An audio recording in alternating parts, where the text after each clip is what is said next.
Märka juhtunut. Liiklusõnnetuse märkamise korral on iga juhi kohustus teada, kuidas käituda, et vältida edasist ohvrite lisandumist. Juhi esimeseks reaktsiooniks võib olla äkiline peatumine ning autost välja tormamine, et näha, kas õnnetusse sattunud autos on kedagi, kes abi vajab. Selline teguviis seab ohtu juhi enda elu ning õnnetuse ohvrite arv võib soovimatult suureneda. Niisiis, proovime uuesti. Õnnetust märgates võta hoog maha ning otsusta, kas peatumine on vajalik. Kui politsei ja kiirabi on kohal, möödu õnnetuskohast politsei märguandeid jälgides.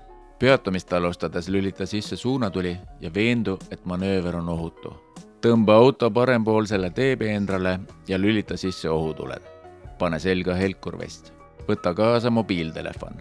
Enne autost väljumist kontrolli, et väljumine on ohutu.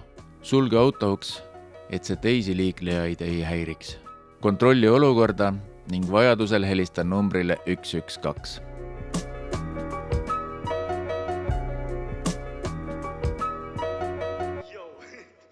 Ütle, mis juhtus. Esimesena öeldud infost alustab päästekorraldaja lisaküsimuste esitamist. Ütle, kas keegi on viga saanud ja mitu inimest on viga saanud.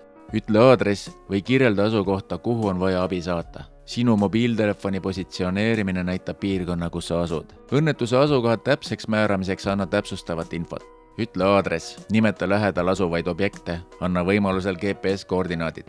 Kui elu ja vara on ohus, saadetakse abi välja juba kõne ajal.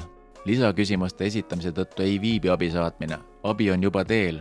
Ära katkesta kõnet enne, kui abistamiseks vajalikud asjaolud on välja selgitatud. Hoia oma telefoniliin vaba, et sulle saaks tagasi helistada.